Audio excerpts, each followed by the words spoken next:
सोनम वांगचुक यांची तब्येत खालावलेली आहे। गेल्या 21 दिवसांपासून दिल्लीतील जंतर मंतर इथे ते उपोषणाला बसलेले आहेत। नीट पेपर फुटी प्रकरणी त्यांनी हे उपोषण सुरू केलेलं होतं। शिक्षण मंत्र्यांनी केंद्रीय शिक्षण मंत्र्यांचा राजीनामा घेतला जावा या मागणीसाठी हे आंदोलन केलं जात होतं, उपोषण केलं जात होतं आणि आता त्यांची तब्येत खालावलेली आहे। जंतर मंतरवर सध्या मोठ्या प्रमाणात पोलिसांचा बंदोबस्त तैनात करण्यात आला आणि वांगचुक यांना रुग्णालयामध्ये दिल्ली पोलिसांनी नेलेलं आहे। गेल्या 21 दिवसांपासून सोनम वांगचुक याच ठिकाणी उपोषण करत होते। त्यांची तब्येत दिवसेंदिवस खालावत चाललेली होती। त्यांना अनेक तरुणांनी, अनेक राजकीय नेत्यांनी पाठिंबा देखील दर्शवलेला होता। मात्र जोवर आपली मागणी मान्य होत नाही तोवर आपण इथून हलणार नाही, आपण उपोषण मागे घेणार नाही या आपल्या भूमिकेवर ते ठाम होते।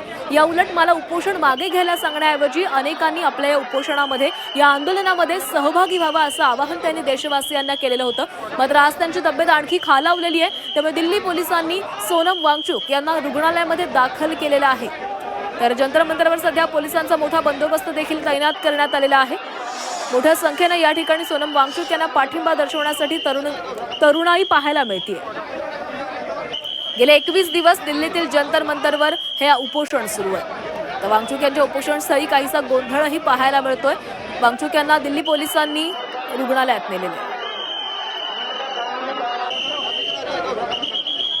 आणि या संदर्भामध्ये अधिक बोलणार आहोत। आमचे प्रतिनिधी स्वप्नील जाधव आपल्यासोबत आहेत। स्वप्नील, गेल्या 21 दिवसांपासून सोनम वांगचुक उपोषणाला बसले होते, त्यांची तब्येत आता खालावली, रुग्णालयात त्यांना नेण्यात आले, काय अधिकची माहिती आहे? सोनम वांगचुक यांच्यावरती रुग्णालयात उपचार करण्यात येणार आहेत, कारण वांगचुक यांची तब्येत दिवसेंदिवस खालावत चाललेली होती। अगदी कालपर्यंत आपण तब्येतीची विचारपूस डॉक्टरांकडून केली होती, तर यामध्ये त्यांची तब्येत खालावली असून अवयव निकामी होण्याचा धोका वाढला होता, रक्तातील हिमोग्लोबिन सुद्धा कमी झालं होतं। खरं तर 28 जून पासून हे आंदोलन सुरू आहे। नीट प्रकरणामध्ये आंदोलन सुरू केलं असून धर्मेंद्र प्रधान यांचा राजीनामा घेण्यात यावा अशा प्रकारची थेट मागणी या आंदोलनाच्या माध्यमातून करण्यात आली होती। काँग्रेस जनता पार्टीच्या माध्यमातून या ठिकाणी सोनम वांगचुक सुद्धा सहभागी झाले होते। देशभरातून सोनम वांगचुक यांना पाठिंबा जाहीर करण्यात आलेला आहे। मात्र एकूणच गेल्या अनेक दिवसांपासून आमरण उपोषण त्या ठिकाणी सुरू होतं, त्यामुळे एकही या ठिकाणी अन्नाचा कण सोनम वांगचुक यांनी घेतला नव्हता। त्यामुळे त्यांच्या तब्येतीमध्ये बरीचशी प्रकृती त्यांची खालावली होती आणि कालपर्यंत आपण जर बघितलं तर त्यांना चालताही येत नव्हतं, अशा प्रकारे त्यांची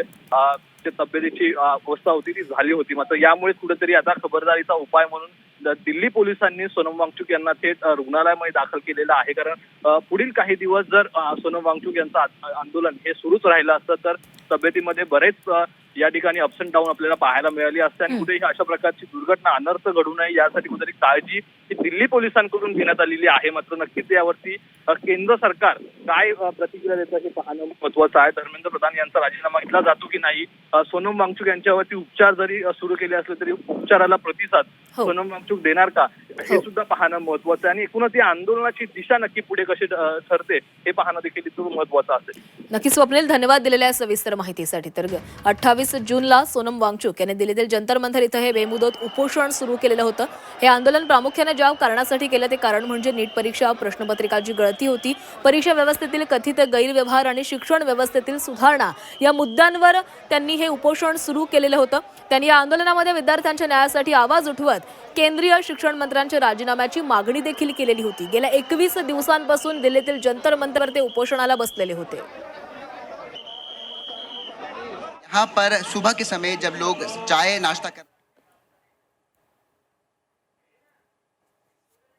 की गई, पूरी तरीके से जो बैरिकेडिंग है वो कर दी गई है। अब ना तो अंदर से कोई बाहर आ सकता है और ना ही बाहर से कोई अंदर जा सकता है। तस्वीर अगर मैं आपको दिखाऊं, सोनम वांगचुक को यहाँ से उनकी मर्जी के खिलाफ यहाँ से लेकर के गए हैं। ये लगातार यहाँ पे स्थानीय जो प्रदर्शन कर रहे लोग थे वो यहाँ पर ऐसा आरोप यहाँ पर लगा रहे हैं, लेकिन आप देख सकते हैं कि अब फिलहाल यहाँ पर पुलिस बल लगातार तैनात है।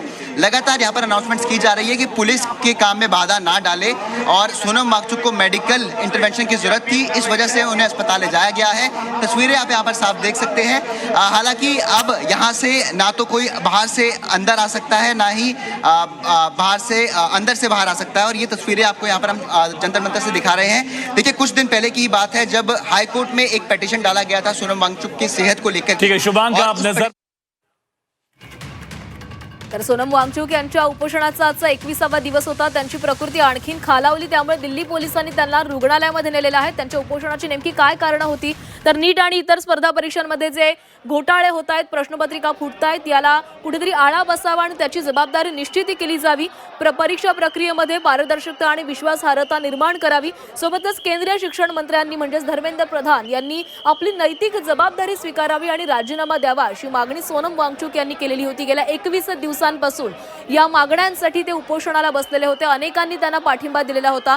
देशभरातील जगभरातील अनेक तरुणाईंनी त्यांना पाठिंबा दिलेला होता. अनेक नेते मंडळींनी त्यांना पाठिंबा दर्शवलेला होता. अनेक नेते मंडळी त्यांना भेटण्यासाठी देखील जंतर मंतरवर पोहोचलेले होते. गेल्या काही दिवसांपासून त्यांची प्रकृती खालावत चाललेली होती. त्यांचं वजन कमी होत चाललं होतं. रक्तामधील साखरेचं प्रमाण कमी होत चाललं होतं. अशक्तपणा येत होता. डिहायड्रेशन देखील होत होतं. त्यामुळे डॉक्टरांनी देखील त्यांच्या प्रकृती संदर्भात चिंता व्यक्त केलेली होती. मात्र जोवर आपली मागणी पूर्ण होत नाही तोवर आपण इथून हलणार नाही अशी ठाम भूमिका त्यांनी घेतलेली होती. मात्र आता त्यांची प्रकृती आणखी खालावलेली आहे. त्यामुळे त्यांना दिल्ली पोलिसांनी रुग्णालयामध्ये दाखल केलेलं आहे. तर सध्या जंतर मंतरवर पोलिसांचा मोठा बंदोबस्त देखील आपल्याला पाहायला मिळतोय.